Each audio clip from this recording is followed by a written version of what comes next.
This is Catherine Ruiz from the Bureau of EMS and Trauma. Thank you for joining us on this last minute weekly financial meeting that we have with some special guests, Shivani Dubey from the Small Business Administration and Paula Wittekind from the Maricopa Small Business Development Center. As you know, I'm Catherine Ruiz. I am the rates analyst for the Bureau of EMS and Trauma. We have put this together since new funding has become available, and we wanted to give this training to everybody as soon as possible. So first, some housekeeping items before we get started. If you could please mute yourself, hover your mouse at the center of the Google Hangouts.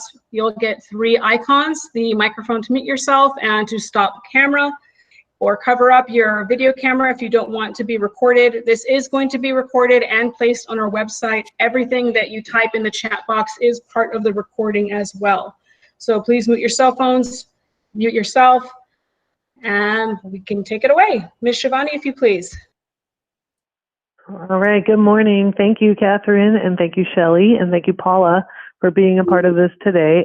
We've been trying to put this on the agenda for a little bit, and right as we were going to brief last time, we ran into the funding shortage and money had run out. So this time we wanted to get front and center in front of you to understand and help you understand the different opportunities available through the CARES Act and some of the news stories you've been hearing as far as how to apply, what the money is, what it's for, how to use it, and what options may exist for you during these unprecedented, challenging times. So first, we do want to say thank you as part of the healthcare first response team, that you guys are first and foremost there for everyone and for the community at large. So thank you so much for everything you're doing, and please stay safe and protected in your own lives and families.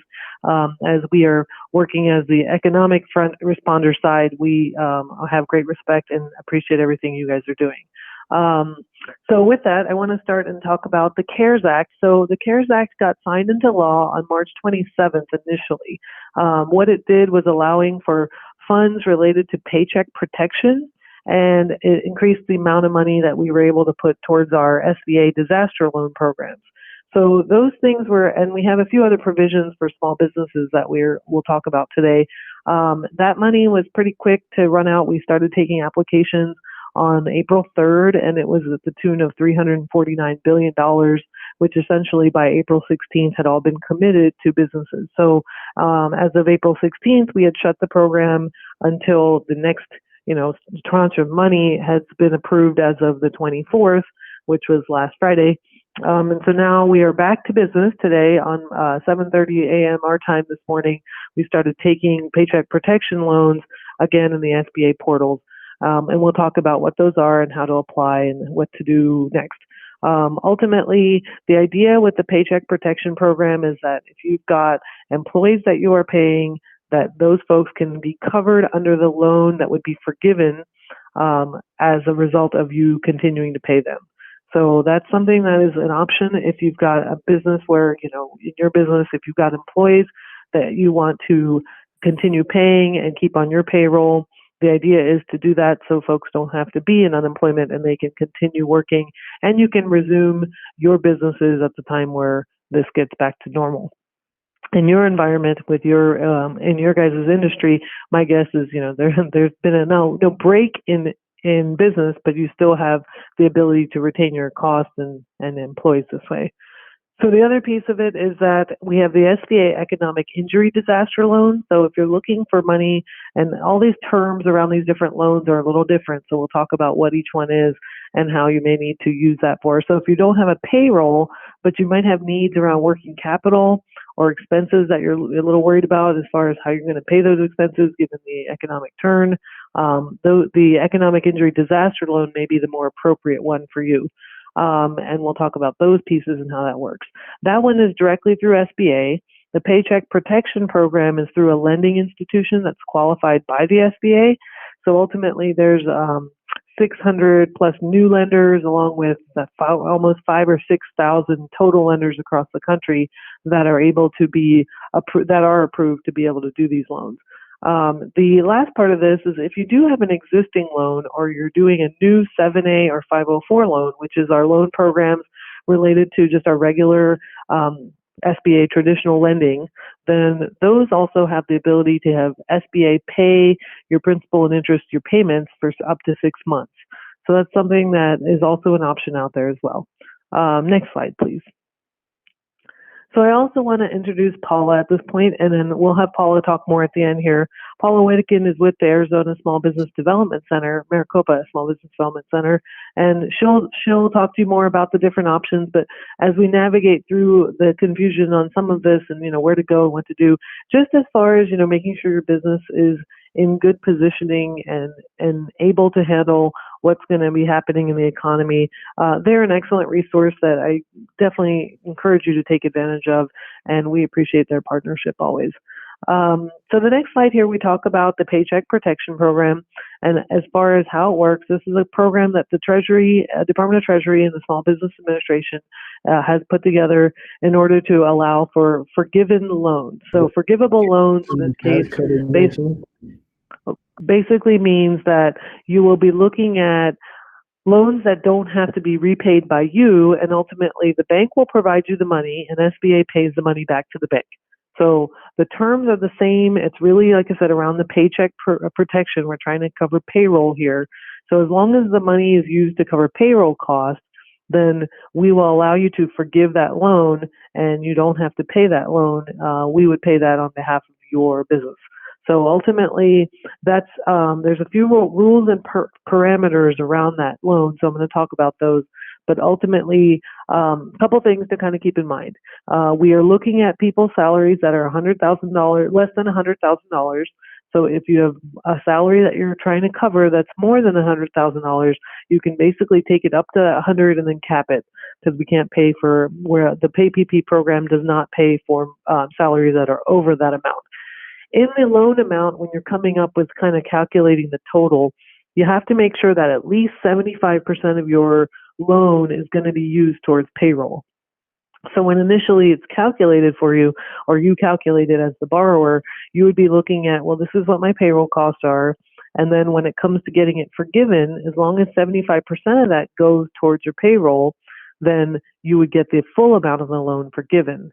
So keeping in mind, so it's not exactly apples to apples, like it's basically you have one calculation providing you a calculation for the loan amount and another calculation that's going to provide you a forgiveness amount. So the key is to try to make sure that it's, zeroed out, so you don't end up having to owe money if you didn't expect to owe money. Now, in some cases, the loan terms were at 1% over 2 years. So in some cases, having money that you have as part of this loan may be okay. Just, we don't want any surprises there. So the loan payments will be deferred for 6 months. So that's essentially one of the first sort of provisions around this loan. Next slide, please.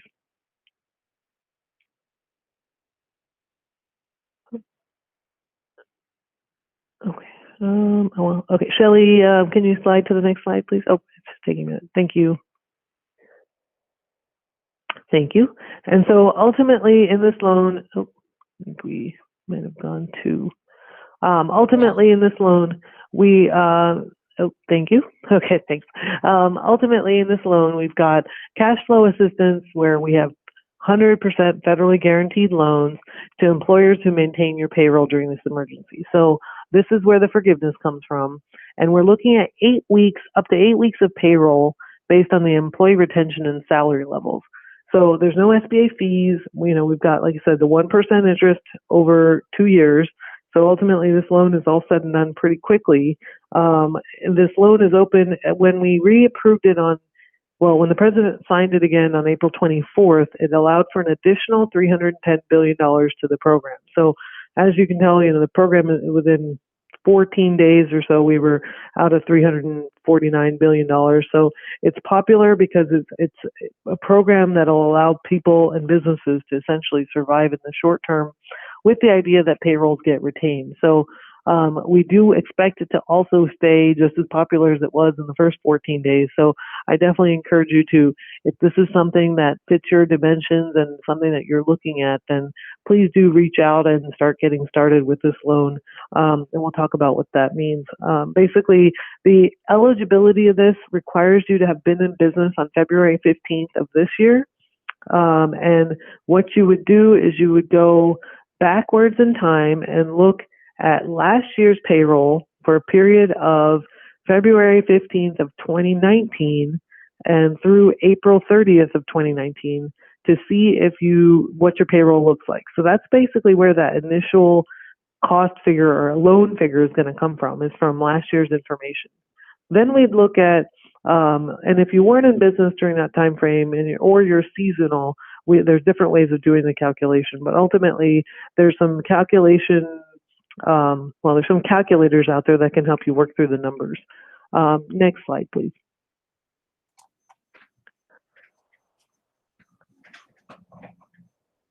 Okay, so in this case, we've got eligibility ideas or different eligibility parameters around what the small business needs to be. So we've expanded the general definition of small business concern, and this is where some of the press stories and things you're hearing, the definition of the traditional definition still applies for what is a small business.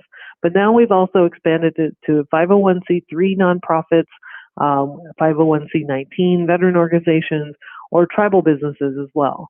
So as well as 500 businesses that have fewer than 500 employees, or they're using an alternate size standard that might be something that also is one that you can be considered small as a result of.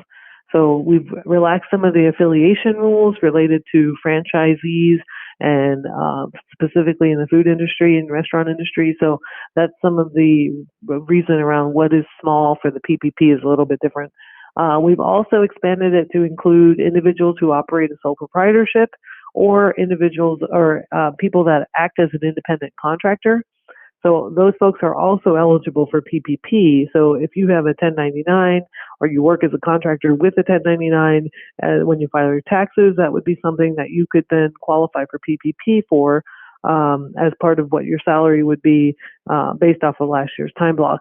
Same thing on the sole proprietor side. We'd look back and see what considers yourself and what you get paid as part of your own payroll, and that would be eligible as well. So that's something that I want to make sure that it's clear so everyone understands that the eligibility pieces around this, if you're not sure if it includes you, in this case, it probably does. Next slide, please.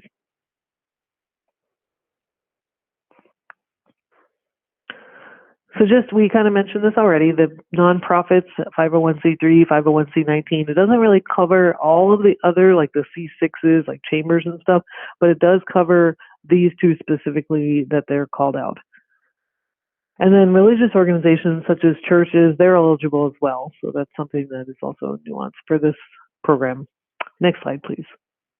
So we kind of mentioned, we talked about the pieces related to the eligibility as far as the calculation around how you calculate your PPP loan amount. And so the maximum loan size for this program is $10 million. So you can't get more than $10 million. So that would be a company that's got a decent amount of payroll, obviously, and they're covering a lot of people to kind of get to that 10 million mark.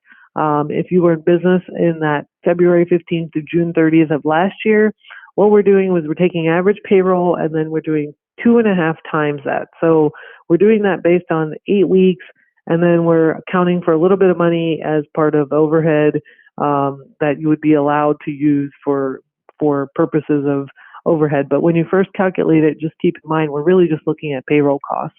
And so that 2.5 times is our own sort of fixed percentage multiplier, but ultimately the cost that we're looking at is your payroll cost. The other piece of this, and I'll talk a little bit more about the EIDL in a second, but next slide, please.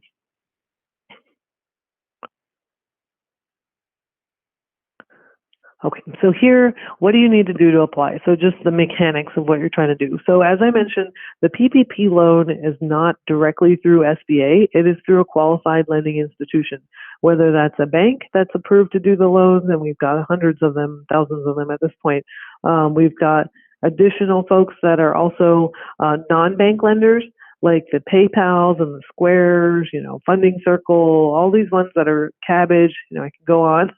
All of them are listed on our SBA website, so you can take a look at those and see if that's an option that is a little easier. We know that there's been challenges in trying to get people to work with, small businesses at this point.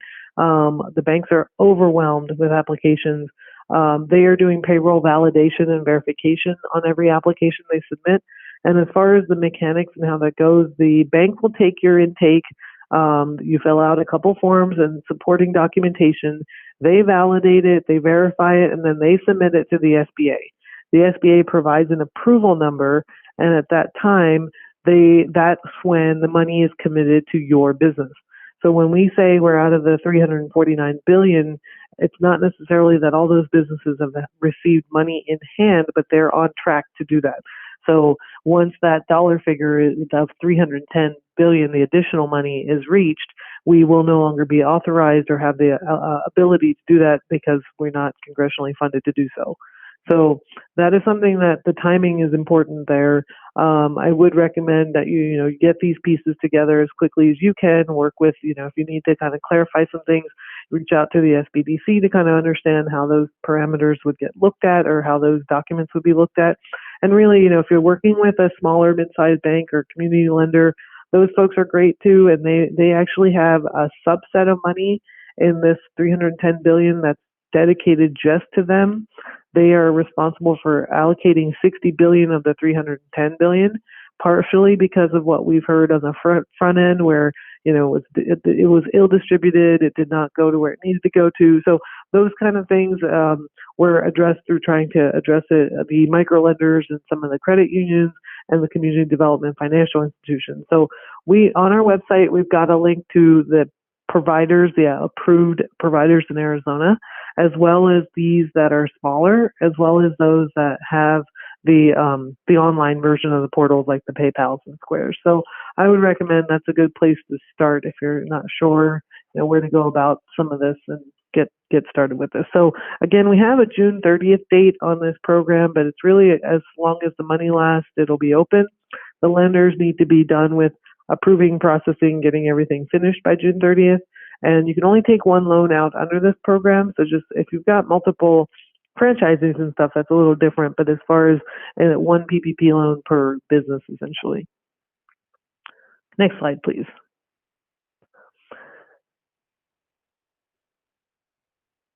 And so some of the pieces around what you can use a loan for, I think I've kind of driven home the point that we're using it for payroll costs, including benefits. You can also, part of that non-payroll cost that's allowable under the 75%-25 split is the interest on mortgage obligations, and that you could pay rent and utilities. So keeping in mind that your forgiveness amount can get skewed if you start using too much of the money on those pieces. But it does allow for a 75-25 split. And as long as you meet that split, you would be allowed to be forgiven to the 100% amount. If you don't meet the split, then the forgiveness amount changes accordingly. Next slide, please.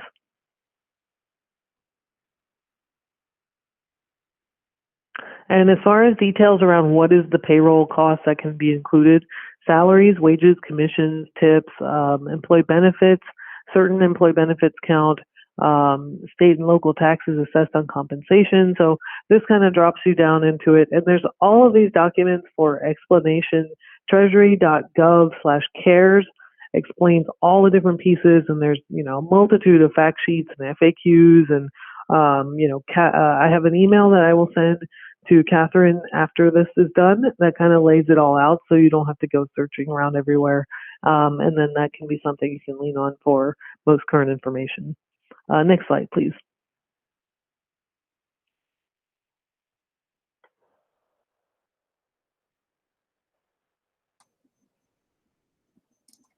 It went from 10 to 13. Yep, thank you. Okay, thank you. So we spoke about this already, but I'm going to just reiterate the whole 75%, 25%. We want to make sure that the idea with this loan is that you're maintaining your staff and payroll.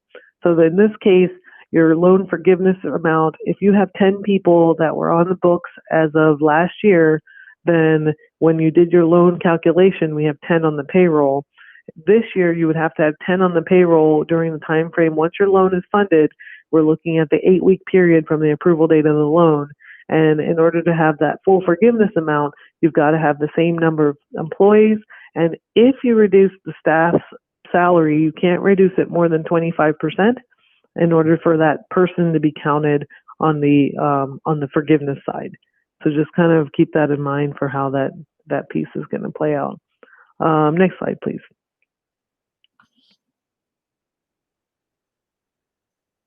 Okay, so now the forgiveness piece of it, some of these are mechanics that you don't need to really worry about. So ultimately, you're going to put in your loan request. The bank is going to work out the amount that they're going to be willing to give you.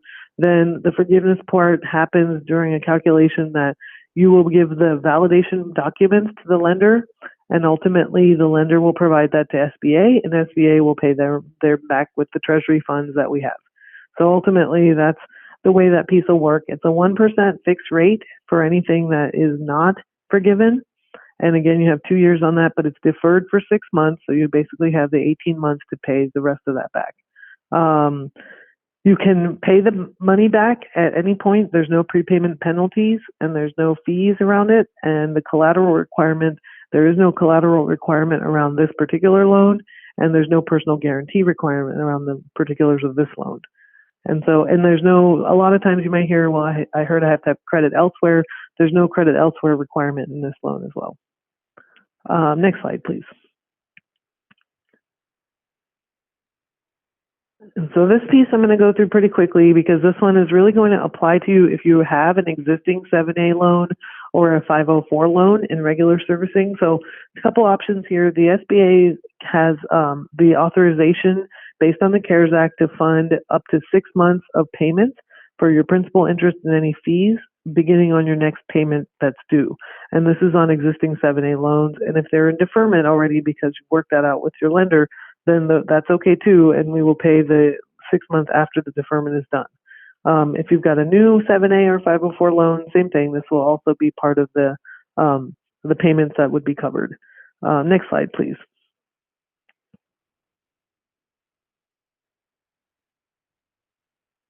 And in this case, okay, so now the next thing, well, the last piece of this is really related to the SBA Economic Injury Disaster Loan. So SBA's disaster loan program is one that we've had since the inception of the SBA, and it's something that normally, traditionally, we use it for things like hurricanes and floods and tornadoes and businesses that are impacted in those scenarios. As a result of this most recent disaster declaration, we now have expanded it to COVID-19 and allows for use related to economic injury due to this particular disaster.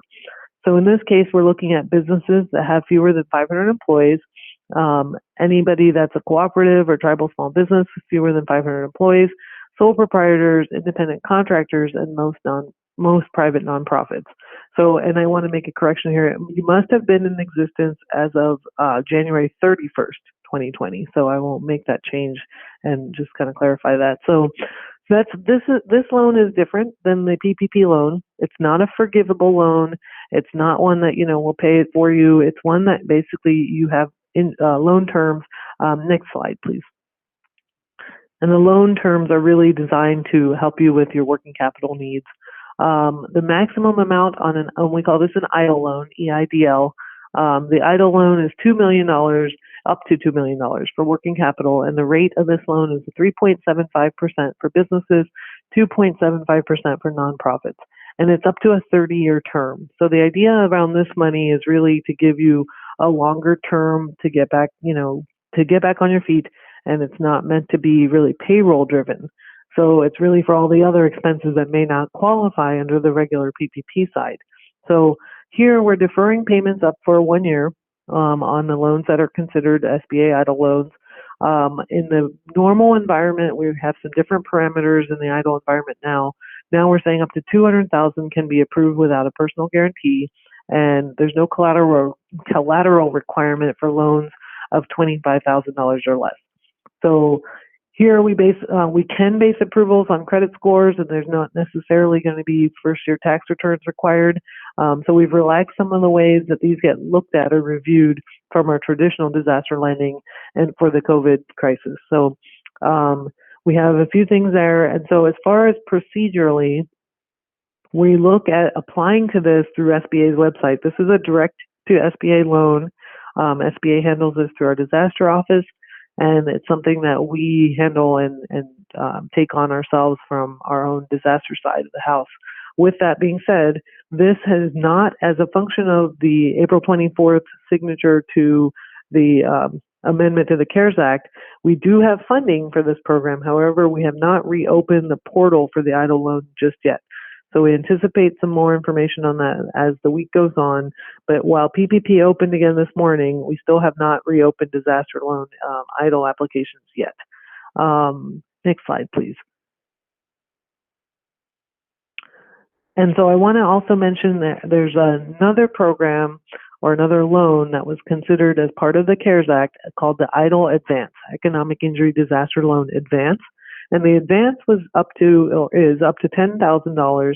And that is basically to get you some money quickly to allow you to sustain your business while the rest of the EIDL loan is still processing. So this is something also not open currently, but there is funding authorized to it, so we anticipate that it'll be opened again in hopefully the near future. That part of it is basically determined by the number of employees that you have. So the idea here is that this is forgiven, does not need to be repaid. This is essentially money that goes towards your EIDL loan or towards your PPP loan, depending on what it is. So in the advance, let's say you've got 3 employees.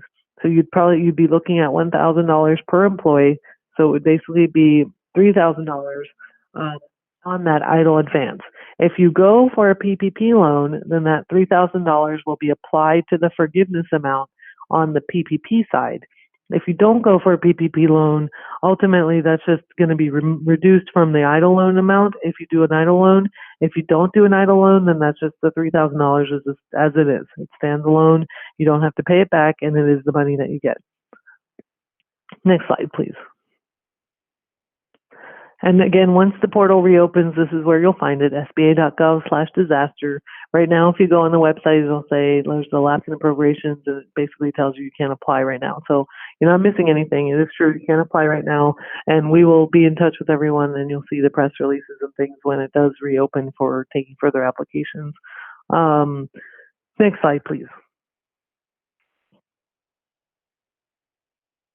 Okay, so before I turn it over to Paula, I just want to say thank you so much for your time today. And just as you understand how these things work, now you're understanding that the PPP loan goes directly through the lending institution and, will get funded to you. The institution has 10 days to do the loan after the approval. And if you've already applied for one of these, and you're not quite sure whether it got in or not, the best place to check on it is if you can check on it by asking the lender you applied with. Ultimately, they have the status on it, and just because they say that you got the information to them doesn't necessarily mean that they turned it around and submitted it into SBA. So what I've been telling folks is to ask them for their SBA approval number, since that's something generated by our system and that they would have after they submit it in. If you don't have the SBA approval number, it means they haven't really gotten to putting it into our portal yet. Another piece of information around that, just as a helpful aside, is that it does not, whichever application gets to the queue first is the one that gets funded and who is going to fund it. So if you've got a PayPal, Square, Funding Circle, a bunch of other applications in, it's really just a matter of whichever one gets there that gets tagged with an SBA loan number is the one that's going to count.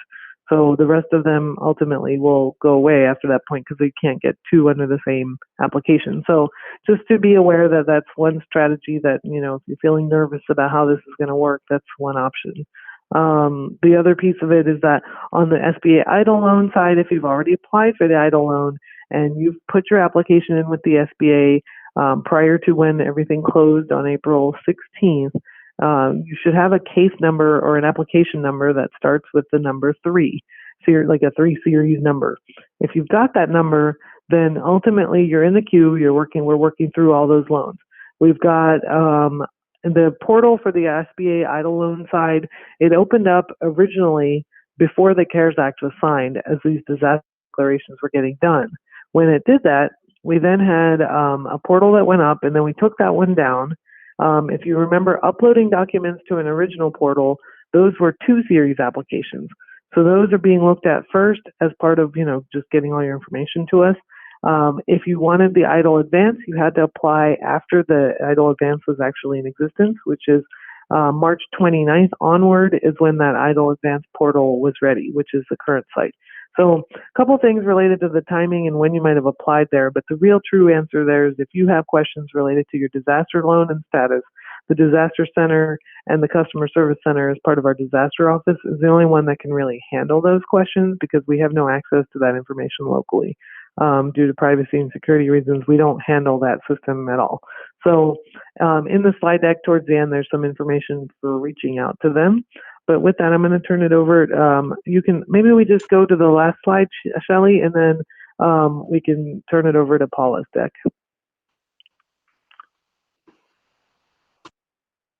Thank you so much. And there's the disaster information right there. And there's a phone number, 1-800-659-2955. Or you can email disastercustomerservice@sba.gov, and they can give you, send them your application number so they can see if they can read a status on it. And with that, I want to say thank you, and I'm going to turn it over to Paula Wittekind with the SBDC, and she can talk to you more about what they do and how they can be an excellent resource, not just today, but going forward with all the different business needs you may have. All right, thank you, Shivani. So good morning, everyone. Yes, my name is Paula Wittekind. I'm a business analyst with the Maricopa Small Business Development Center, or oftentimes referred to as the SBDC. And we are a resource partner to the SBA. And given the disaster loans right now, we've been working with our clients to help just navigate. You see there's just a lot of information, different loan programs, and it can get very confusing. So in this time right now, we're really focused on helping our small businesses navigate these different disaster loan programs, talking them through the application process, figuring out those calculations as Shivani was explaining in the previous slides.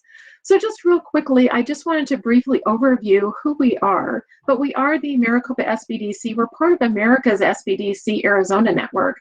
And if you've not heard of the SBDC before, we are a national network.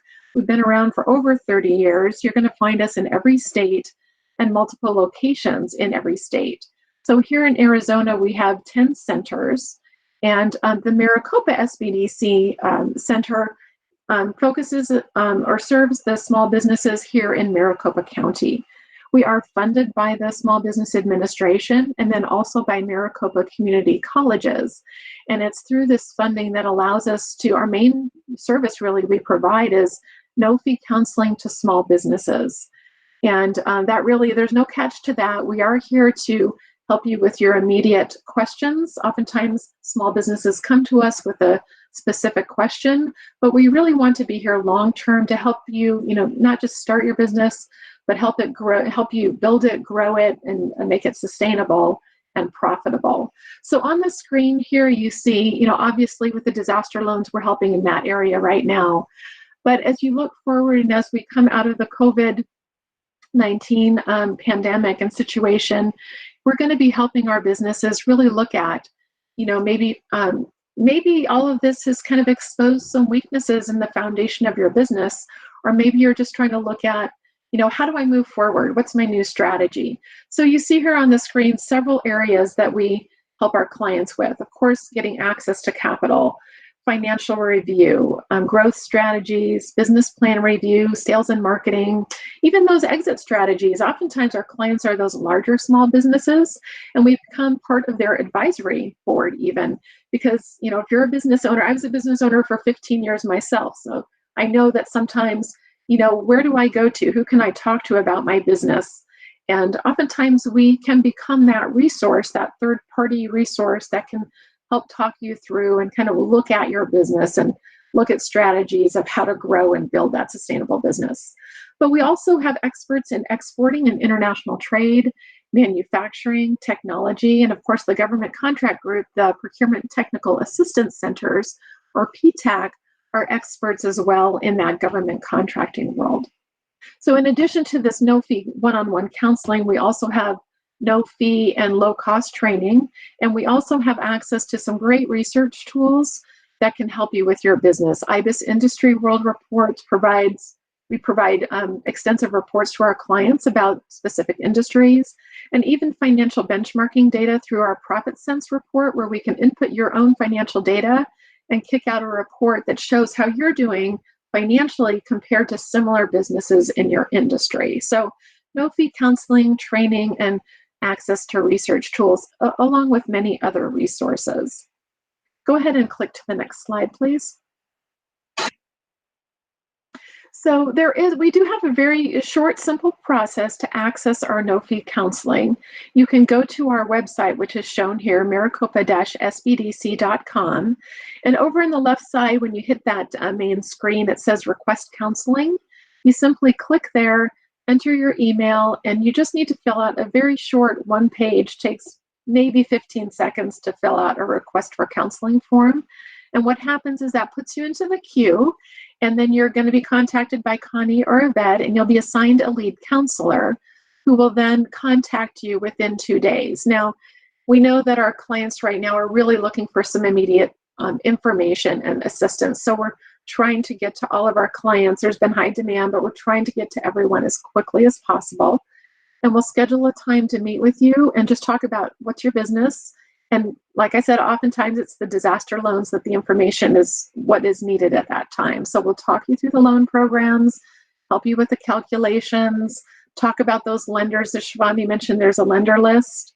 Kind of talk you through the lenders and where to go and how to start if you've not done that.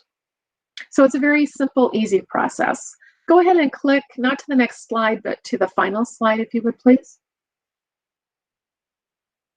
And so this is just some information, and I can certainly provide this information to Shelley, of how to contact us again. So you had that after the webinar today. But Yvette's email is shown here on the screen. She's a main point of contact. If you have any questions, you can email her directly. Like I said, you can go to our website, maricopa-sbdc.com.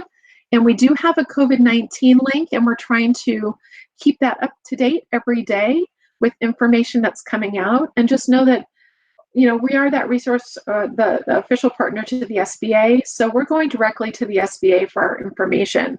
There's a lot of misinformation still out there. And so you know that if you go to the SBA.gov site, you're getting the most accurate information. And then if you're going to our COVID-19 site, the sources we're placing there is information that is accurate and as up to date as we can provide to you. You can also follow us on our Facebook, LinkedIn, and Instagram just to stay up to date on. We're also providing webinars, different information. So please, these are the 3 ways that you can reach out to us for our no-fee counseling. Shivani, that's all I have. Back to you. Okay, thank you. Thank you so much, Paula.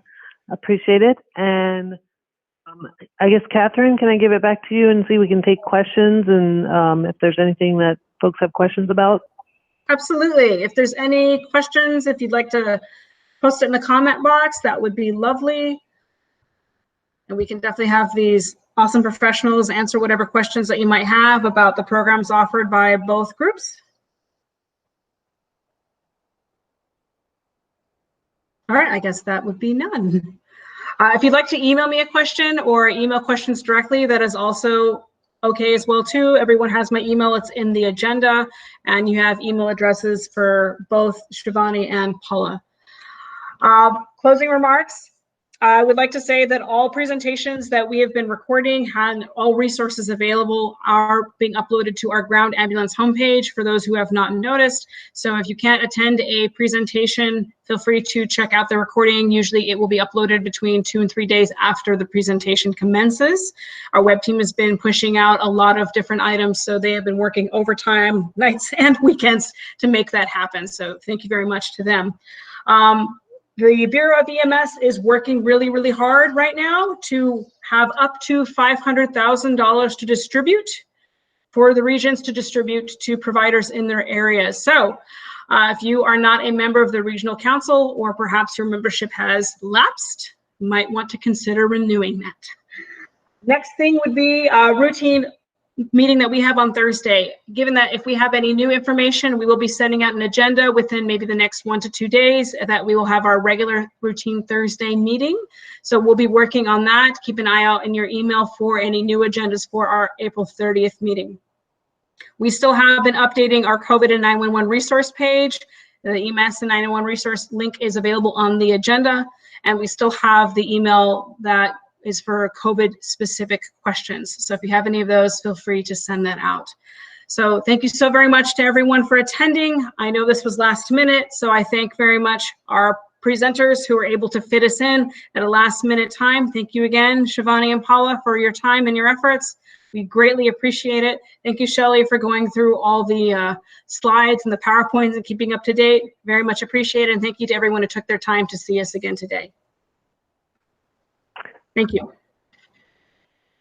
Thank you, Kat. It was our pleasure. Appreciate it. Yes, thank you. Bye-bye. Bye-bye.